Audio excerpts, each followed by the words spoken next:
Pues bienvenidos a un segundo encuentro, un segundo diálogo enérgico que tiene por objetivo pues, mantener conversaciones con gente del mundo de la cultura y la creación artística vinculados, relacionados con ella.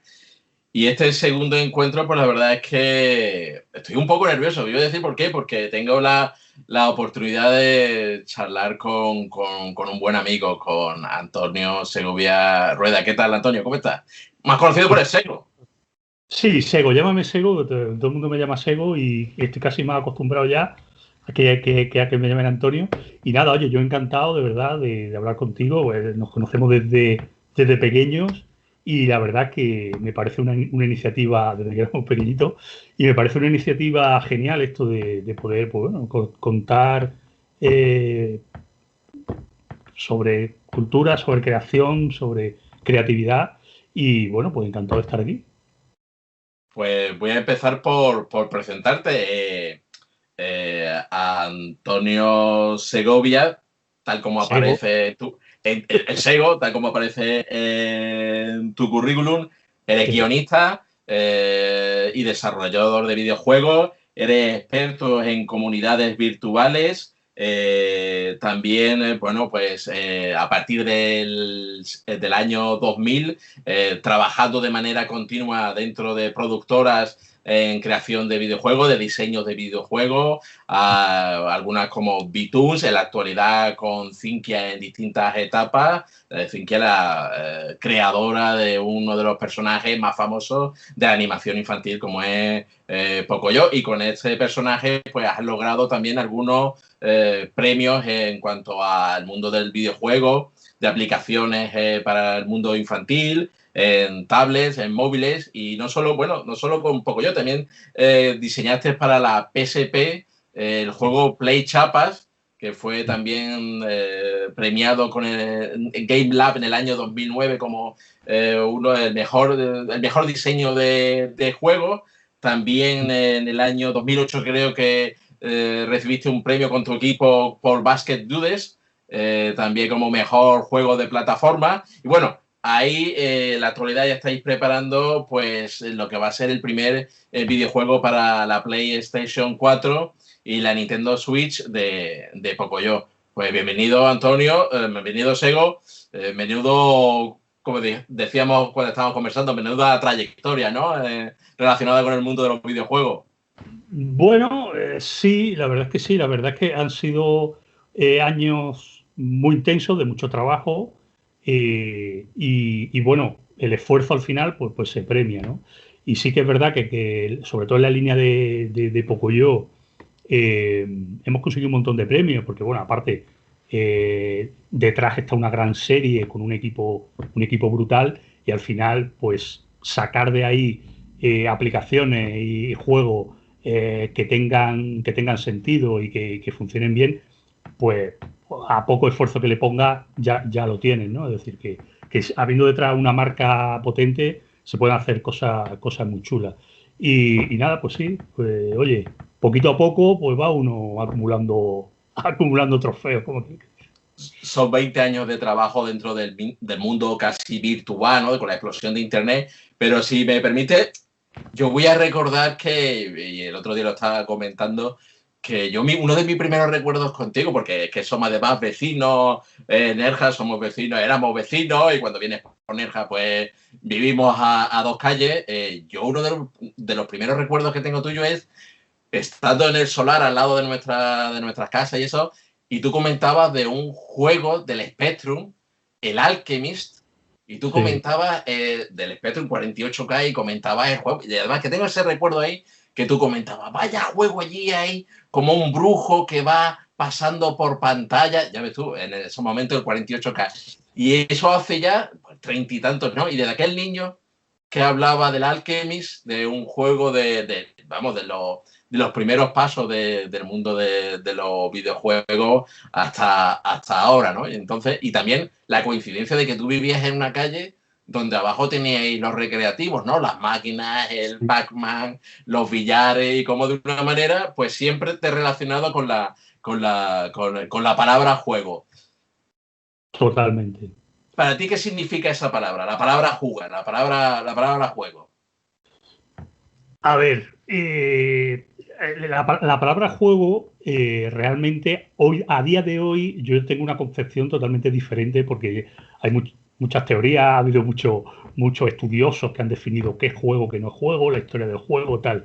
Vale, para mí a nivel personal te diré que mi vida ha estado marcada por el juego. Cuidado aquí porque, porque el castellano es muy traicionero. Y aquí llamamos juego tanto al juego de azar como al juego de jugar, ¿no? Y no es lo mismo. Es decir, yo, por ejemplo, los juegos de azar no me gustan. A mí el tema de las tragaperras, el bingo, eso, la ruleta, eso a mí no me gusta. Es decir, una cosa, el problema en España es que llamamos juego a todo y no es así. Entonces, yo es una persona que siempre me han gustado los juegos. Yo me acuerdo desde muy pequeño los juegos de mesa, porque claro, estamos hablando de los años 70 cuando los videojuegos no existían, o sea, no había videojuegos, no existían. Pero a mí ya me gustaban los juegos de mesa, yo siempre estaba con los de Cefa, con tal. Y cuando empezaron en los 80 a entrar los primeros videojuegos en los futbolines, o sea, yo me acuerdo, porque claro, los futbolines del barrio, ¿no? Nos criamos mucho ahí, no era un ambiente muy sano, pero nos metíamos ahí a jugar primero a lo que eran los futbolines, estos de palo, de fútbol. Había billar, había una bolera, bueno, aquello era épico. Y me acuerdo cuando empezaron a traer las primeras recreativas, Pac-Man, el Space Invader, este tipo de juegos, que echaba 5 duros y con la palanquita ahí, y yo me tiraba horas viendo jugar a esos videojuegos. ¿Qué ocurre? Que cuando a mediados de los 80 llega el Spectrum, que tú podías tener en tu casa, en tu televisor, podías tener un juego, no solo tener un juego, hacer tu propio juego, es decir, podías programar en Basic y hacerte tu propio juego. Yo flipaba porque yo decía, bueno, pero esto es una maravilla. Yo me acuerdo que el Alchemist que hablamos, yo lo vi en casa de Eduardo Bombarelli, el actual propietario de Librería Europa. Y, y me acuerdo que yo flipé. O sea, mi cosa era que lo flipaba tanto que lo contaba a los demás como si hubiera visto una película. Había visto un videojuego en 4 colores, además, que el Alchemist no sé si tenía colores, o sea, si eran blanco y negro, no me acuerdo. Pero yo lo contaba con una película. O sea, yo era como, he visto lo más maravilloso del mundo. Y yo creo que de ahí un poco, yo no me planteé nunca hacer videojuegos o que me iba a acabar dedicando a esto. Sí es cierto que hubo una época, en aquella del Spectrum, en la que hicimos algunos videojuegos, ya más finales de los 80, con Alberto Tomé, que también le daba bastante al tema de la programación en Basic, y hacíamos algunos juegos muy chorras, pero nunca con ningún objetivo comercial ni económico, sino por hacerlos por reírnos, ¿no? Y, y bueno, tuve una época en la que, digamos que lo dejé un poco de lado el tema de los videojuegos, con el tema del estudio y tal, me vine a Madrid a estudiar, eh, y aún así siempre me seguían llamando la atención los videojuegos. Y bueno, y al final, pues, por alineaciones de los planetas, pues resulta que se juntaron muchas de las cosas que, que marcaban mi vida, ¿no? Los juegos, escribir, porque tú también conoces mi faceta de me gustaba dibujar cómics, me escribía mis guiones de cómics, estudié periodismo donde aprendí a escribir. Sobre todo mi asignatura favorita era redacción periodística. A mí me gustaba escribir, expresarme escribiendo y tal. Entonces al final confluye todo en el año 2000, donde un antiguo compañero de estudios contacta conmigo porque me dice, oye, ¿a ti te gustan los videojuegos? Y además escribes. Es que tenemos un proyecto y necesitamos gente que escriba que además sepa de juegos, porque era un juego para Coca-Cola, año 2000, primeros pasos de internet y tal, online y tal, y Coca-Cola quería hacer una comunidad virtual y buscaban gente, pues, para inventar preguntas, para hacer cosas que tuvieran sentido a la hora de, pues eso, una especie de concurso virtual con preguntas ingeniosas y tal. Y ahí empecé haciendo ese tipo de historias, me trasladé a Madrid y estando en esa empresa que era Betty Byte, que ahí también tuvimos algunos premios por el tema de comunidad virtual, hicimos un chat con avatares, año 2002 o 2003, es decir, cuando ahora está tan de moda el tema de los mundos online, virtuales, tal, nosotros lo hacíamos en 2003. Y ahí empecé a diseñar videojuegos, porque de los que estábamos, es decir, no existía la profesión de diseñador de videojuegos, no existía, es decir, ahí... La iba inventando a medida que iban las necesidades del propio mercado o de los productos que se iban desarrollando, ¿no? Claro, es decir, ahí podemos decir un poco que fuimos pioneros, es decir, a mí me tocó, pues porque yo era el que realmente a más videojuegos había jugado, digamos que dentro del grupo de contenidos que teníamos, que pues, periodistas, escritores y tal, yo era el que tenía más experiencia de juego, yo era el que, digamos que también había hecho mis pinitos en diseñar juegos en aquella época del Spectrum y tal, y yo pues levanté la mano y dije, yo preparo el documento. Y ahí empezamos con unos juegos para Coca-Cola, pues hicimos desde un fútbol virtual, hicimos un juego de decorar casas, hicimos bueno, un montón de historias. Y ahí empecé sin tener mucha idea de cómo se hacía el game design. Me busqué libros por ahí, que solo había libros en inglés, no había nada editado en español, ahora hay un montón, pero en aquella época no había nada, tenía que buscarme la vida, pedirlos por correo y tal, para tener un poco de base de, oye, esto de qué va realmente, ¿no? Y ahí empezamos, pues a partir de esa época, juego. Y lo peor de todo es que termino de trabajar, llego a casa y juego un poco también. Sí, veo que la silla que tiene tu trono me parece que está diseñado para pasar unas cuantas horas ahí jugando, ¿no? Sí, trono gaming, esto es para estar ahí a tope.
Sí, también como dice, no solamente la palabra juego, sino también la palabra imaginación. Como bien has comentado, tienes tu blog, Sego Ficciones, que me parece que además hace poco has publicado un nuevo relato después de un tiempo de parón que lo tenías un poquito abandonado y has vuelto ahí de nuevo a la escritura.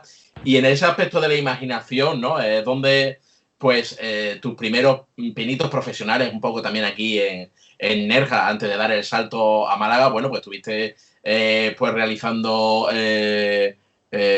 culebrones radiofónicos, eras también redactor de la televisión local, creo que siempre te decían a la hora de jugar a los juegos de dragones y mazmorras, el dungeon, que fueras tú el maestro, es decir, que tú fueras el guía o que establecieras cuál iban a hacer la aventura, es decir, la imaginación siempre la has tenido ahí trabajando y eso después te ha permitido pues dar el salto, ¿no? La imaginación, ¿cómo la has trabajado para que posteriormente pues bueno te sirva a la hora de plasmar tus ideas en los videojuegos? Sí, bueno, a ver, el tema de la imaginación es una aspiradora, tú primero absorbes todo, tienes que ver mucho, leer mucho, ver películas, oír música, mirar cuadros, ver videojuegos, ver series. Es decir, absorber, fijarte en detalles, fijarte en historia. Y luego eso se mezcla todo ahí en tu cabeza, raca, taca, taca, y cuando surge una necesidad o de pronto tú ves un camino que dices, oye, por aquí nada es 100% original, eso lo sabemos, es decir, eh, no puedes inventar de la nada algo. Venga, yo tengo mucha imaginación, a ver, eh, tú lo que tienes son muchos recursos en la cabeza y la capacidad de combinarlos bien y usarlos en el momento adecuado, ¿vale? Eso también requiere un entrenamiento. Pues depende, es decir, hay gente que está más capacitada y gente que con entrenamiento lo puede conseguir. Pero creo que como casi todo en la vida, es decir, oye, es que el que nace con voz canta bien y yo nunca podré cantar. Oye, hay gente que no canta bien y acaba encontrando un estilo y yo qué sé, pues Joaquín Sabina no tiene la voz de, ¿sabes?, de David Bisbal, pero canta el tío y ha vivido de eso. Entonces, la imaginación es un poco lo mismo. Si la entrenas, si no dices no a nada, es decir, no, yo es que no veo manga. Mírate un manga, que igual, sabes, que igual luego te sirve. No, yo es que a mí las películas en blanco y negro, mírate una película, mírate Casablanca. No, tampoco te voy a decir, no, es que tienes que ver esto. Mírate una. Oye, si tú ves un tipo de tal y no te gusta, pues déjalo ahí. También muchas veces hay que probar las cosas para saber que no te gustan. Es decir, no, es que a mí yo es que esto no lo veo, esta música no la oigo. Oye, oye, igual, y aunque no te guste, pero ya sabes lo que es, ya te puede servir más adelante para otras cosas, ¿no? Y bueno, y eso, es decir, al final sí que en un trabajo creativo, pues necesitas empaparte bien. Y yo creo que mm, el entrenar la imaginación pasa por ahí, por Eh, absorber.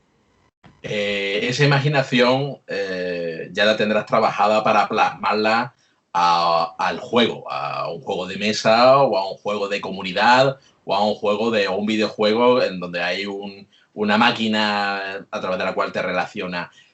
¿Cómo planteas cómo inicias tú a la hora de iniciar un juego? Porque un juego debe tener una serie de pautas que lo distinguen de una narración, como pueda ser un cómic, como pueda ser una película, una serie de televisión. Es decir, tienes que ir cumpliendo unas metas, tienes que ir superando unos obstáculos.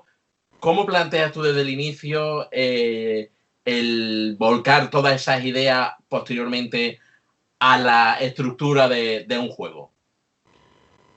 Bien, a ver, esta es la pregunta más complicada que me han hecho en la historia. ¿Por qué? ¿Por qué? Porque no hay una respuesta, ¿vale? Es decir, esto depende mucho de cada diseñador, depende mucho del equipo que tengas y depende mucho del tipo de juego que vayas a hacer, ¿vale? Yo te voy a hablar un poco del estándar, ¿vale? Lo que yo suelo hacer cuando a mí, por ejemplo, me dicen, oye, que estamos terminando el juego actual y tenemos que ir pensando otro nuevo, ¿vale? Entonces, puede pasar dos cosas, que ya esté pensado, es decir, que ya alguien haya dicho, oye, que lo siguiente que queremos hacer es un juego de alienígenas que invaden una nave y tú vas en primera persona y vas cogiendo armas y no sé qué. Y se va a llamar Alien no sé qué. Y dices tú, vale, pues con esas premisas yo te preparo un documento donde en 2 páginas te cuento de qué va el juego y qué es lo que va a ocurrir, ¿vale? Esa es una. Otra es que me digan, no, no, piénsate tú el juego que tú quieras, ¿vale? Entonces el camino más o menos es el mismo, pero yo directamente cuento. Entonces normalmente lo que se hace es plantear varias ideas para ver por cuál se tira, ¿no? Y estas ideas se hacen el pitch, que se llama, que es un documentito ligerito, con una sinopsis del juego, con un tal y no sé qué. Una vez que el pitch pasa a la prueba, oye, pues sí, pues este es el juego que se va a hacer, que lleva mucho más proceso detrás, porque luego hay que evaluar cuánto cuesta hacer el juego. Es decir, que tú de pronto dices, no, yo es que voy a hacer el Señor de los Anillos, no sé qué. Sí, sí, pero ese juego vale hacerlo 50 millones de euros. No puede hacerlo. Tenemos 100.000, ¿sabes? O tenemos 3.000 euros. Es que ahí varía mucho, ¿vale? Entonces, una vez que tienes el pitch y que ese es el juego que se va a hacer, también hay que tener claro qué tipo de juego es.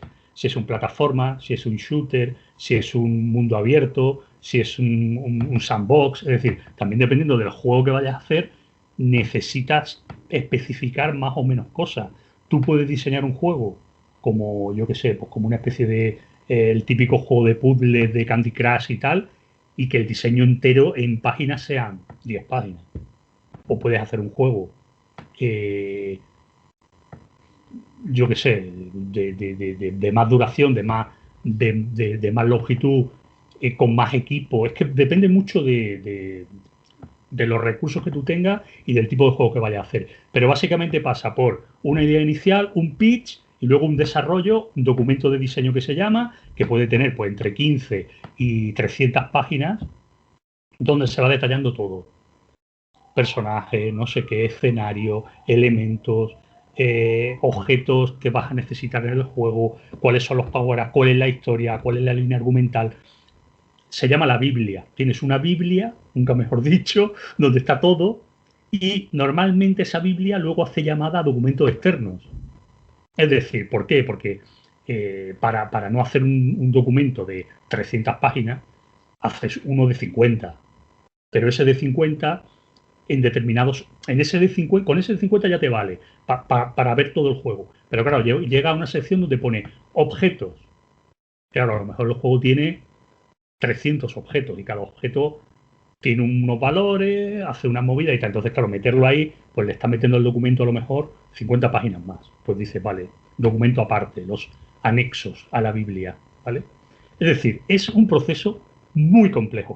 También dentro de todo ese proceso, a la hora de valorar cuánto se va a tardar en hacer, cuánto coste va a tener el juego y cuál es la dificultad de hacerlo, porque hay que calcular también el tiempo de desarrollo, te tienes que reunir con los programadores, los diseñadores de la interfaz, pues sí, va a tener una música, digamos, orgánica el juego. También tienes que hablar con los ingenieros de sonido que la van a hacer y la van a integrar. Es lo que normalmente llamamos un trabajo de chino, Ricardo, un trabajo de chinos. Yo siempre digo, a mí lo que más me gusta de los juegos es jugarlos. Es decir, yo los hago, pero a mí lo que me gusta es jugar a juegos, tío. O sea, que sí, que los hago porque, oye, es mi modo de vida y es lo que más me gusta hacer.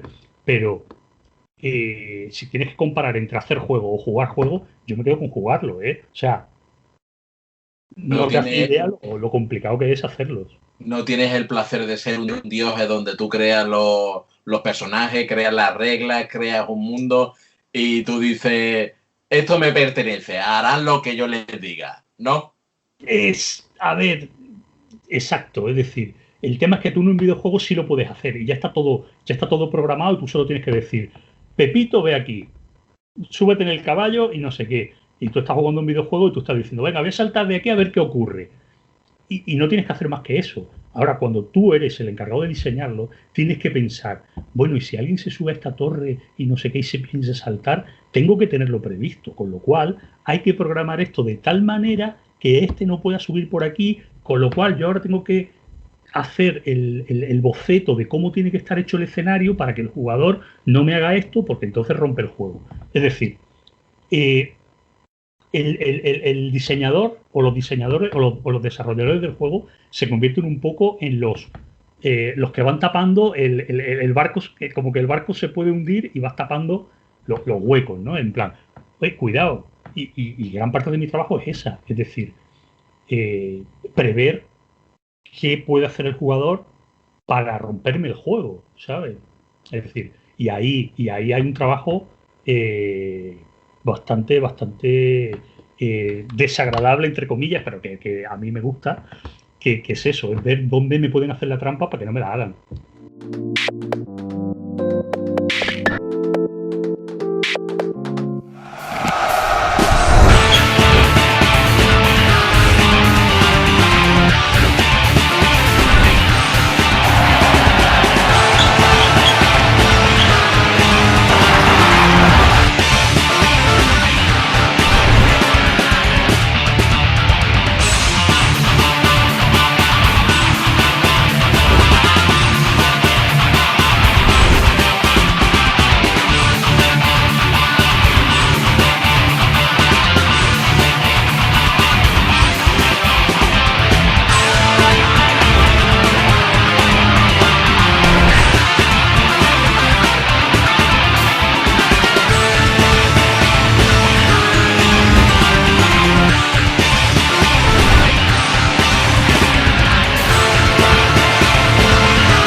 final en el juego no es como en la vida. En el juego tiene que haber lógica, si voy es decir, que cada acción debe tener una respuesta, o cada hecho que se produzca tiene que ver una causa real en el manejo del propio jugador. Es decir, no puede ocurrir nada en un videojuego que no esté previamente previsto por vosotros. Es decir, claro, eso de la inteligencia artificial que vemos, es decir, vosotros tenéis que tener muy controlado. Que hay una cosa que a mí me parece muy fascinante en cuanto a cómo vosotros ponéis límites a ese universo. Es decir, todo lo que tienes tú en tu imaginación lo tengo que encerrar en 4 paredes, que es un videojuego, ¿no? Y ahora dentro de esas 4 paredes, ¿cuántas cosas pueden ocurrir, ¿no? Y tú tienes que decir, oye, que lo que ocurra dentro de las 4 paredes, tengo que ponerle yo orden.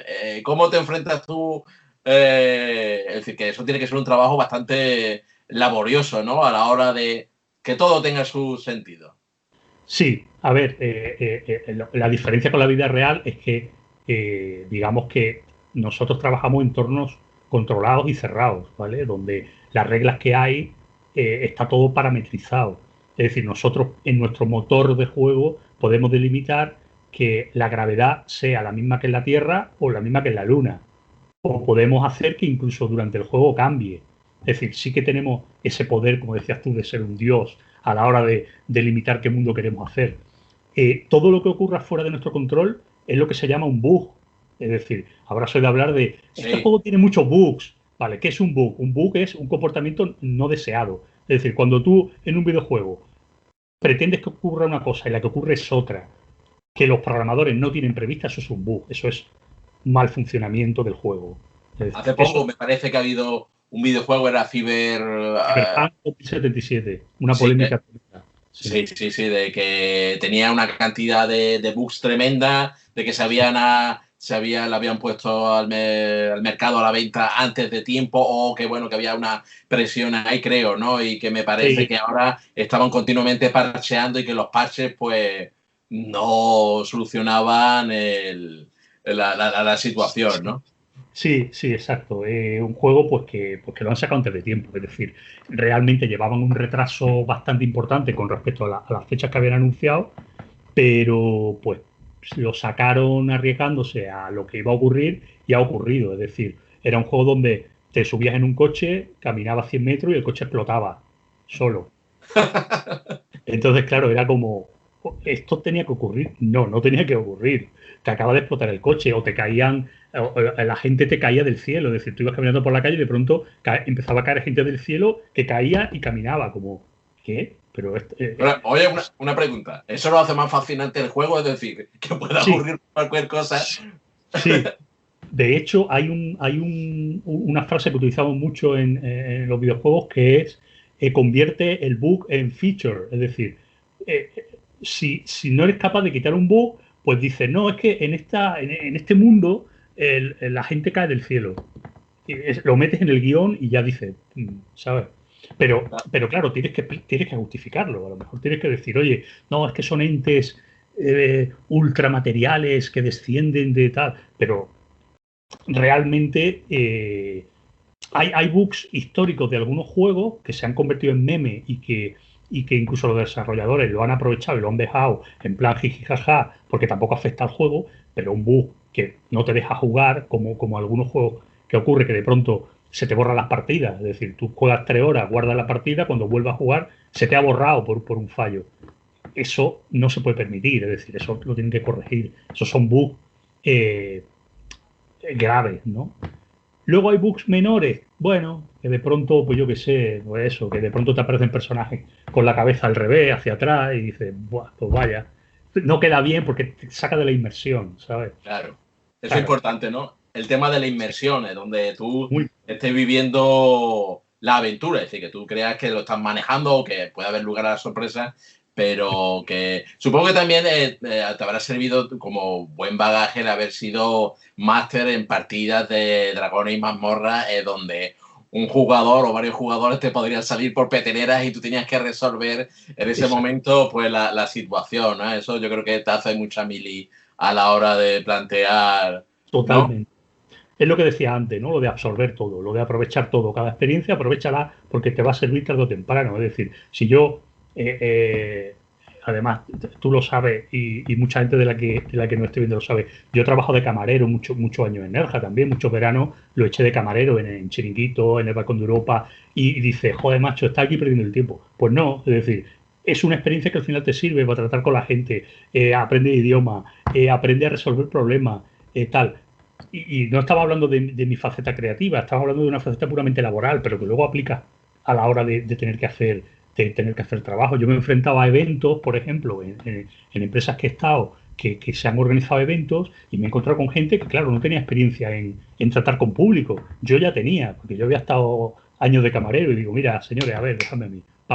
Venga, guadembate, sí, como en el Balcón de Europa, como en el Marisá, vamos, tira para allá. Y dice, joder, macho, ¿cómo te manejas? Pues claro, yo vengo de la guerra.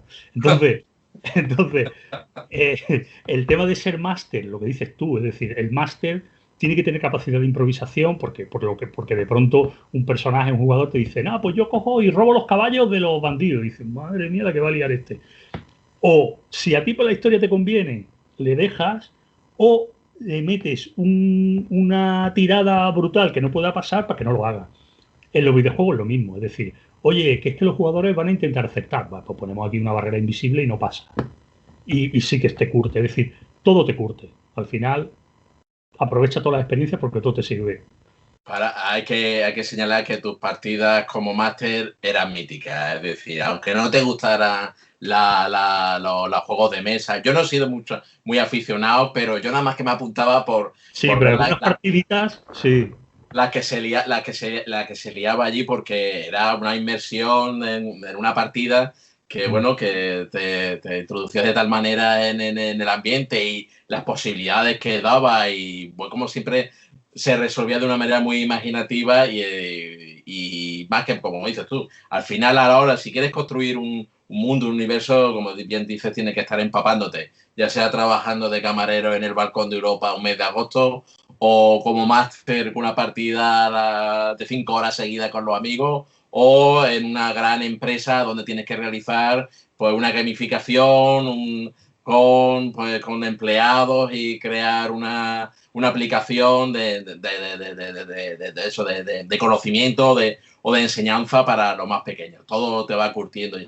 Y bueno, Antonio, también no solamente en el tema de los videojuegos, sino bueno, también lo que estás comentando en cuanto a la gamificación, ¿no? Que es un término que aunque anglosajón, pero bueno, se refiere un poco a manejar comunidades o a meter estructuras de juego en las relaciones empresariales o a la hora de la enseñanza. ¿Cómo es eso de la gamificación? Cuéntanos un poco en qué consiste esa palabreja. Sí, bueno, a ver, el tema de la gamificación, que también en algunas de las empresas en las que he estado lo he trabajado. De hecho, en la anterior en la que estuve era una empresa de recursos humanos, que básicamente lo que hacen ellos es preparar a la gente y mejorar sus capacidades a la hora de integrarse en la empresa, de hacer unión, de que haya más coordinación, de un poco motivar a los empleados y tal. Entonces yo estuve ahí también un tiempo, previamente había estado también en Bitum haciendo cosas de gamificación, y básicamente la gamificación es aplicar el diseño de juegos a tareas que inicialmente no tienen nada de juego, es decir, básicamente tareas que pueden ser tediosas, que pueden ser rutinarias, tratar de incluir elementos motivacionales que ayuden a hacerlas más livianas, ¿vale? Entonces, pues desde, me acuerdo una que diseñamos para un call center.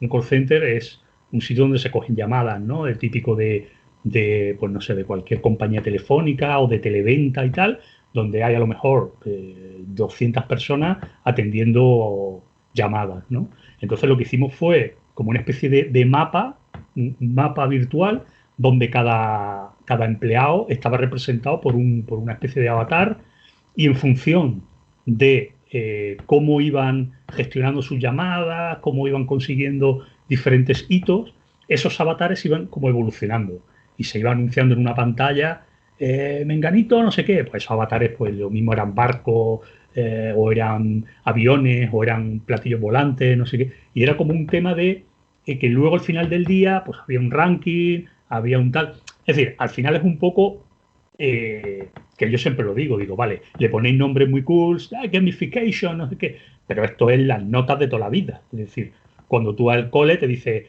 matemática un 6, no sé qué, un 4, que es cierto que dentro de la enseñanza el objetivo es otro, ¿no? Pero al final es rendimiento, pues oye, pues tú tienes un 9 y tú tienes un 4, ¿vale?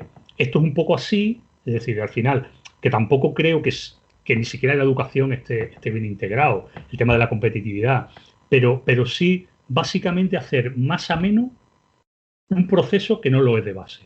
Entonces, puedes hacer una gamificación más o menos eficiente, también en función de qué es lo que buscas, ¿vale? Había por ahí una historia del mayor experto en gamificación que le llegó un empresario japonés que decía, quiero gamificar mi empresa para motivar a mis empleados. Entonces le dijo, ¿cuántos empleados tiene usted? Pues tengo 3.000. ¿Y cuánto ganan? Pues ganan tanto. Dice, mira, la gamificación que yo te tengo que hacer te va a costar tanta pasta. Si en lugar de lo que yo te voy a hacer le sube el sueldo a todos, un 5%, se van a motivar igual y te vas a ahorrar el trabajo que te voy a hacer yo. Es decir, hubo una fiebre y yo creo que de hecho todavía por ahí hay gente que se ha subido al tema de la gamificación, de que la gamificación es la panacea y que no sé qué. Y no siempre. Es decir, la gamificación funciona cuando tiene que funcionar y donde tiene que funcionar. Y hay veces, pues que no, pues que dice, macho, ¿qué quieres? ¿Que tu empleado rindan más? Sube el sueldo, macho. ¿Para qué le vas a meter ahora que si pegatinitas, que si un concursito, un ranking y eh, una movida de este tipo? Simplemente eh, sube el sueldo y verás cómo rinden más. Yo le llamo, a ver, en el fondo, oye, gamificación, la cartilla Valispar. La cartilla Valispar, eso es gamificación. Ya está explicado. Claro, tú compras, ¿cuánto te has gastado? 300 pesetas, pues tiene 40 sellos Valispar. Pues luego lo pegas en la carpetita Valispar, cuando tenías 5, te daban una cacerola. Pues ya está, eso era la gamificación. Si no se ha inventado nada. Si es que, claro, hoy día, gamification, ya está, monto un negocio con esto. Digo, pues esta es la cartilla Valispar de toda la vida, hombre. Además, que lo que se busca en cierto modo también, bueno, en cierto modo, de esa manera es aumentar la productividad, pero que todos estemos contentos sin saberlo, ¿no? Decía alguien siempre. Sí. Pero bueno, eso de una manera menos que te lo pases bien, ¿no? Ya puesto a trabajar más, que te lo pases o que siempre estés buscando la competitividad. Si es de una manera un poco sana y todos saben a lo que están jugando, ¿no? Es decir, en ese sentido, pues siempre aplicar ese tipo de estructura hace que la cucharita, ¿no? Entre un poquito mejor, ¿no? La cuchara de jarabe o la sopa te entre un poquito mejor y que participe o que se creen vínculos de relación entre los propios, porque en muchas ocasiones también las actuales empresas también se va perdiendo un poco el sentido de comunidad y a lo mejor tú también lo sabes también por la creación de comunidades virtuales, ¿no? Donde el contacto pues se va perdiendo, ¿no? Se va perdiendo, sí. A ver, está claro que digamos que la justificación un poco a la que yo me he agarrado cuando me ha tocado hacer temas de gamificación ha sido esa. Es decir, a mí me parecía, por una parte, el tema que dices tú de te hago como que estás jugando, pero en realidad lo que estoy tratando es de ganar más pasta yo, el empresario, ¿sabes? En plan, pues me parece que roza lo moralmente ético, ¿no? Decir, coño, que yo he aprendido a hacer juegos para que llevar a la gente a que de pronto un tío gane más pasta, pues me parece que roza un poco lo moralmente ético. ¿Qué ocurre? Que yo me agarraba también al otro lado de decir, bueno, pero coño, en lugar de tener que estar ahí cogiendo el teléfono sin más, pues oye, van viendo cositas, de pronto, oye, tienen un premio, le dulcifica un poco el proceso. Entonces, digamos que lo comido por lo servido, digo, bueno, pues no está mal. Pero es decir, la gamificación bien aplicada, perfecto. La gamificación por gamificación, no. Y la gamificación simplemente para aumentar el rendimiento, para generar más pasta y tal, tampoco me gusta. Es decir, sí para fortalecer vínculos, sí para crear un mejor ambiente de trabajo, pero que al final tratar de que la parte competitiva sea lo menos, lo menos relevante posible. Porque ya ahí veo que se entra de nuevo en algo que creo que hay que evitar en todos los aspectos, ¿no? Es decir, en todos los sentidos, ni en la educación competitividad, ni en el trabajo competitividad. Es decir, está claro que entre empresas sí, pero entre los propios trabajadores, oye, que estamos todos en el mismo barco, ¿sabes? Entonces, el tema de una gamificación muy agresiva no lo veo bien tampoco. Sí, que en el proceso del juego de la gamificación lo más importante sea compartir y no sea quién es el vencedor finalmente, ¿no? Claro, colaborar, cooperar, es decir, también, yo por ejemplo también he trabajado en muchos proyectos de gamificación cooperativa, donde sí que tenía más sentido, aplicando gamificación a procesos agile, por ejemplo, que es una técnica de producción que utilizan sobre todo en banca y tal, lo utilizan mucho, grandes bancos, y meter dentro de procesos de ese tipo agile y tal, meter gamificación. Y ahí sí, porque era todo colaborativo, era un tema más de hacer equipos, de que se relacionaran entre distintos departamentos para un fin común, y ahí metía gamificación y sí cuadraba muy bien. Entonces, en esa parte sí que lo haces con más gusto, ¿no?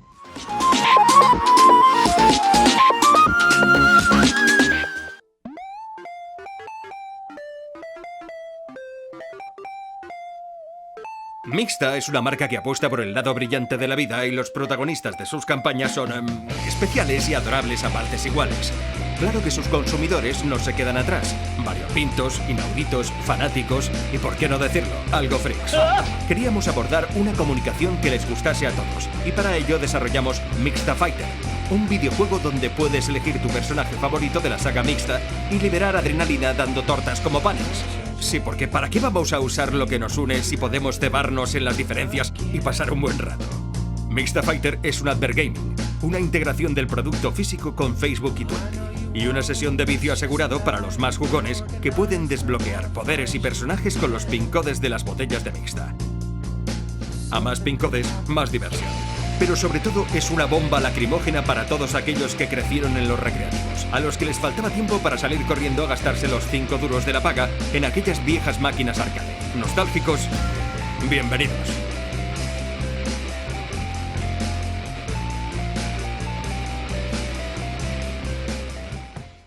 Y dentro de tu currículum también señalas la narración transmedia, que a lo mejor nos conecta más con tu actual trabajo dentro de Pocoyo, es decir, una gran empresa con un gran personaje conocido por todo el mundo y que tiene multitud de ramificaciones dentro de lo que es la propia proyección del personaje. Supongo que juegos, la propia serie, videojuegos.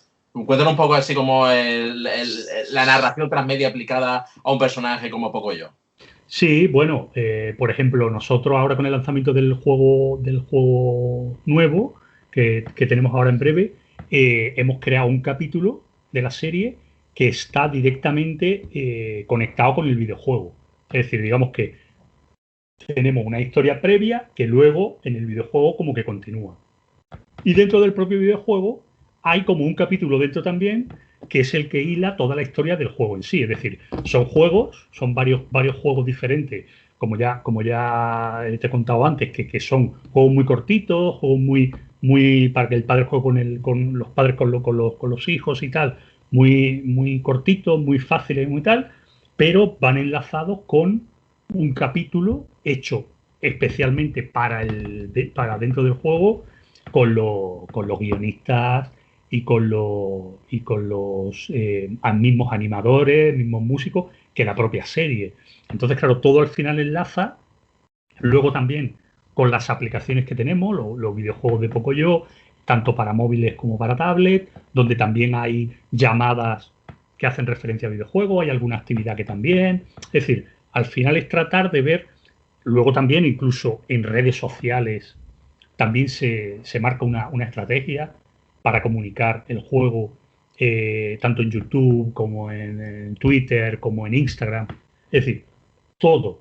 ¿Y qué ocurre? Yo estoy en parte de todo eso, porque como responsable de lo que es el juego en sí, me toca tocar en todo. Es decir, oye, Sego, para Instagram, ¿qué hacemos? ¿Qué se te ocurre así que pueda molar? pues mira, vamos a tirar por aquí. Y en YouTube, ¿cómo lo podemos hacer? Pues mira, vamos a ver con el que lleva YouTube, nos reunimos, vemos qué tal, y al final tienes que tocar todo. De hecho, incluso hemos llegado a hacer, no para este proyecto, pero sí en otros, libros, cromos, y yo me acuerdo de estar escribiendo rimas, claro, que ahí, oye, pues me tocó, oye, no, Sego, tú a esto le das bien, tal, y escribir libros con cuentos de Pocoyo con rimas y tal, y yo escribiendo las rimas como si, vamos, si hubiera estado toda la vida haciendo esa historia, ¿sabes? Entonces, es decir, que al final tocas muchísimos palos, porque también te digo, es decir, al final Cynthia, aunque el personaje sea ya un icono popular, un icono pop, ya Pocoyo, tú dices Pocoyo y ya todo el mundo sabe lo que es, ¿no? No es una empresa gigante, ¿eh? No es una empresa que diga, oye, 300 empleados, no. Cynthia, pues yo creo que no llega a 100 empleados. Pero, ¿qué ocurre? Pues eso, que muchas veces toca hacer muchas cosas. Y eso también me gusta.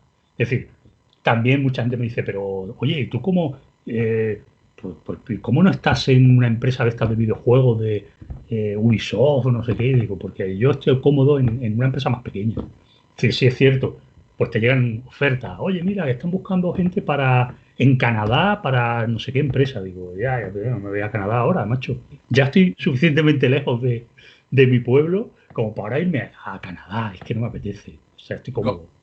Como diría Paquita Sala, eres un gamer 360. 360. Sí, a ver. En el fondo, es decir, yo hago videojuegos porque, digamos que estaba en el sitio adecuado, en el momento correcto, y dije, oye, yo me subo a este barco y me gustan los videojuegos y me gusta hacerlo.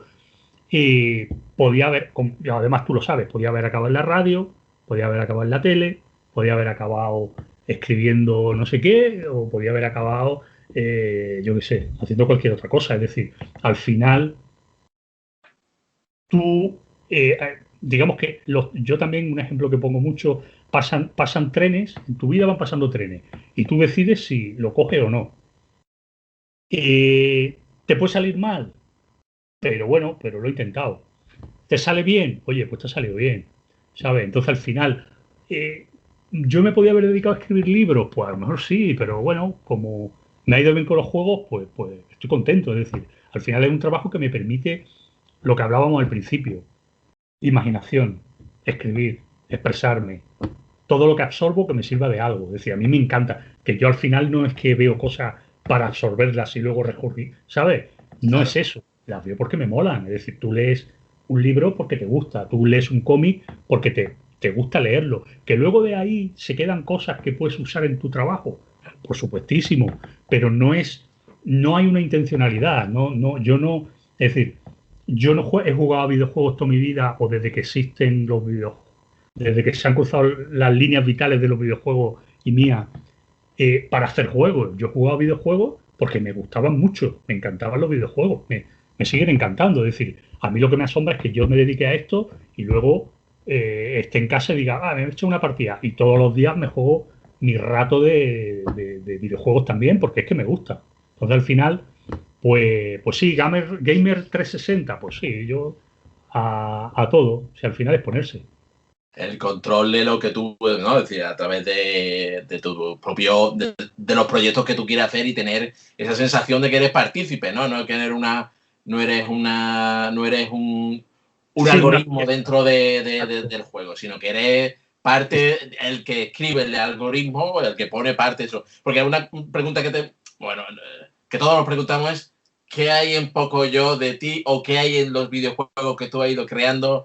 ¿Qué hay de ti? O tú te abstraes y dices, bueno, pues yo me pongo en plan guionista y no voy a decir chistes privados o cositas, puntos personales tuyos, o visiones personales, o mensajes ocultos, que hay muchos guionistas de videojuegos y de juegos y de libros que van soltando esas miguitas de pan para que amigos los vayan descubriendo, para que gente conocida, o para que posteriormente, ¿no? Eso que también se llaman los Easter eggs, ¿no? Esa cosa que hay en los vídeos. ¿qué puedes tú ir colando dentro de, ahora que no nos escucha nadie, qué puedes ir colando dentro de Pocoyo o de Basket Youth o de Play Chapas? ¿Qué has podido tú ir colando? ¿O cuál es tu impronta dentro de esos juegos? Sí, a ver, en la parte de Pocoyo es más complicado porque hay mucho control. Es decir, al ser productos para niños pequeños, está muy controlado. Es decir, no puedes de pronto poner un cartel, no sé qué, es un chiste privado y tal. Todo está muy controlado, todo está muy estudiado. Hay unos responsables de arte que aprueban cada modelo, cada objeto tiene que estar aprobado con unas medidas, una iluminación y tal. Ahí no puedes hacer mucho, es decir, realmente no puede hacer mucha broma, ¿no? Como que dice. En Basket Dudes, que era un juego ya para más mayores, ahí sí metía y de hecho metí bastante, porque ahí yo escribía las biografías de los jugadores. Entonces, claro, yo había veces pues que de pronto no se me ocurría un nombre y ponía pues un nombre, yo qué sé, de alguien conocido, o ponía comenzó su entrenamiento en el Instituto Sierra Almijara de Michigan, a lo mejor, ¿no? Metía como cosas así que digo, bueno, esto nadie lo va a pillar y el que lo pille, pues dirá, cabrón este, ¿no?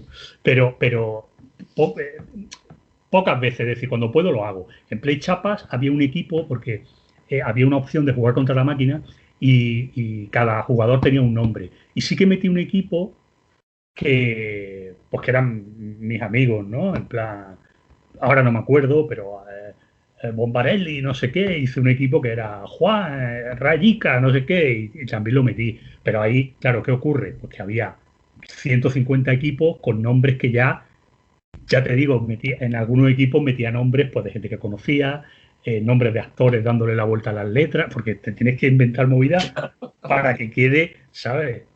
Entonces va hacia un equipo. Stallone, Schwarzenegger, ¿cómo se llame?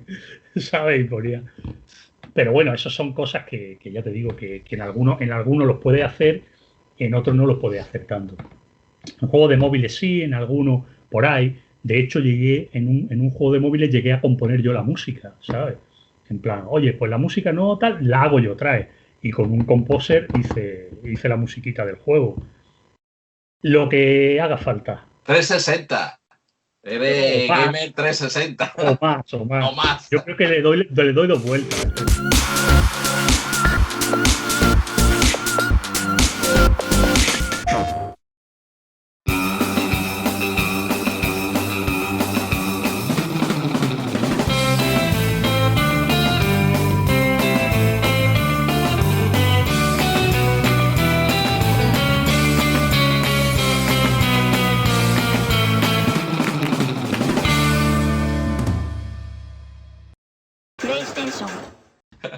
Bueno, Antonio, ya vamos acabando la conversación, como siempre, fantástica contigo, además de todos esos proyectos que sé que siempre tienes un cajón lleno de ideas, de relatos, de cosas que se van quedando ahí y que espero que vayas retomando, pero tampoco vamos a dejar de lado tu faceta de jugador, porque también dentro de tu currículum apareces como jugón, es decir, Claro.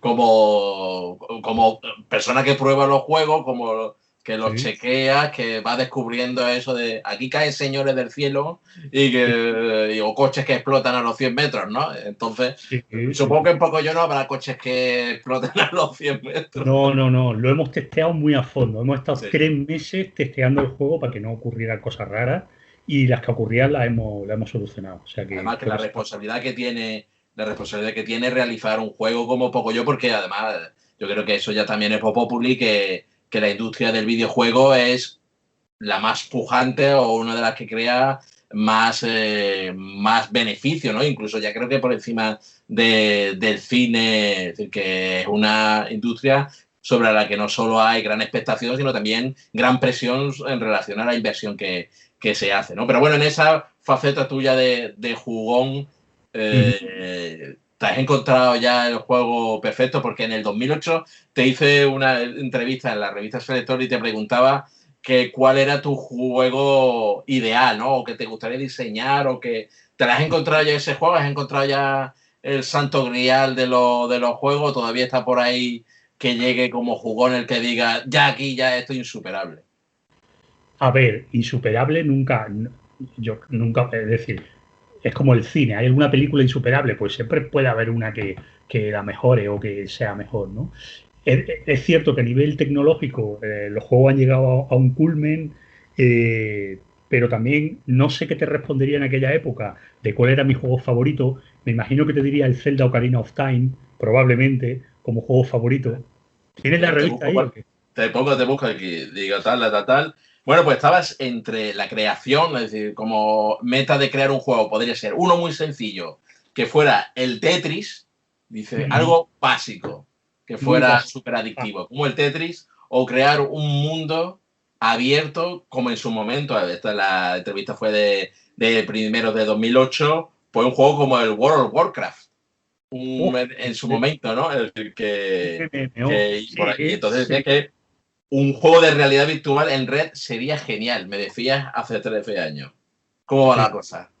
Pues mira, realidad virtual va bastante bien, ya con todo el tema de que PlayStation tiene su gafas de realidad virtual y está funcionando bastante bien, el tema de Oculus Rift está funcionando bastante bien, le falta un poco que se popularice, es decir, que sea más asequible todo y yo creo que llegará en poco ya, en poco tiempo llegará el tema de jugar todo el mundo con su...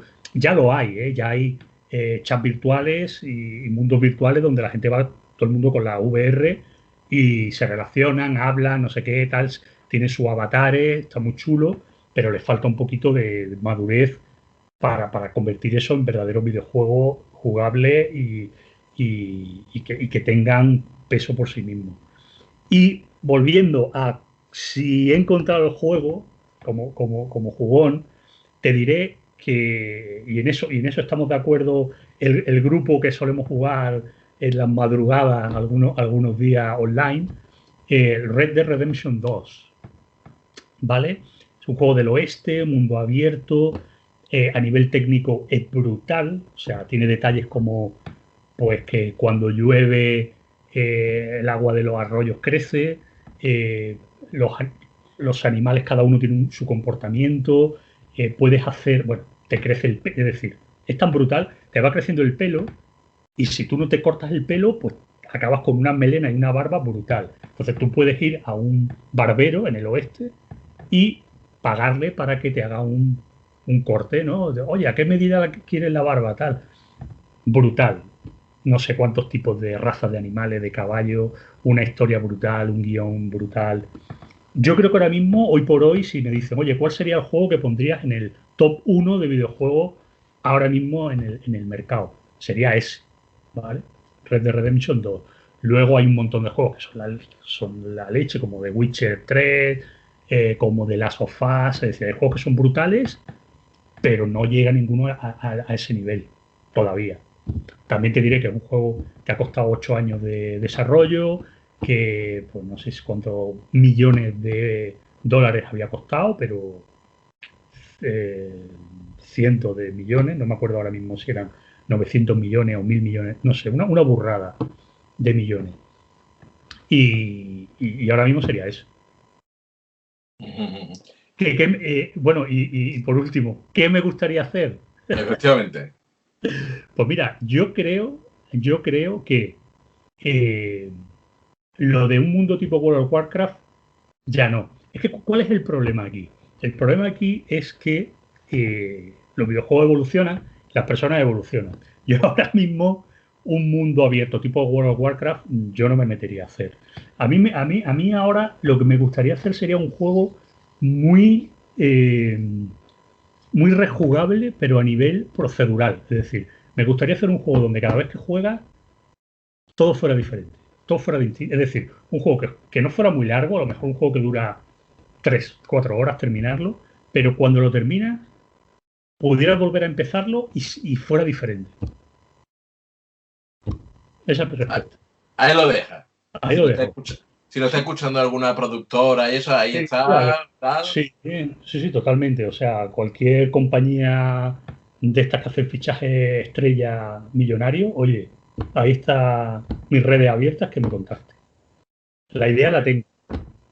Pues Antonio, con ese deseo de que ese juego que se renueva Bueno, hacia algo nuevo constantemente, pues con el deseo también de un día, de que vuelvas pronto por Nerja, que me comentabas que de finales del 2019, Navidad de 2019, no habías podido venir por aquí por tema de la pandemia, pues que podamos revivir esas partidas de Dragones Mazmorra, aunque nos podamos echar una partida de Subbuteo o una de Chapa o una de un Parchís o esos juegos que siempre hay también, porque yo sé que también tú eres un fan de los juegos de mesa, no solamente de los tecnológicos, sino también de los juegos de toda la vida, del Risk, de eso, del Parchís. Sí, y todos los juegos de mesa modernos, ¿no? Todo lo que hay ahora, que hay a partir del desarrollo de la explosión de Internet, parece como una contradicción, pero una explosión de los juegos físicos, ¿no? De juegos de mesa. Y ahí yo también, oye, me subí al carro porque yo estaba ya subido al carro. Es decir, a mí los juegos en cualquier formato me gustan móviles, de tablero, de consola, de ordenador, whatever and ever. Incluso rol. Caras, ¿no? Rol en vivo. De múltiples caras, ¿no? Sí, el rol en vivo también he jugado mucho. Todo lo que sea una simulación con reglas, tal, me mola. Así que encantado. Y nada, un placer estar contigo aquí y pues eso, con el deseo de vernos pronto por Nerja.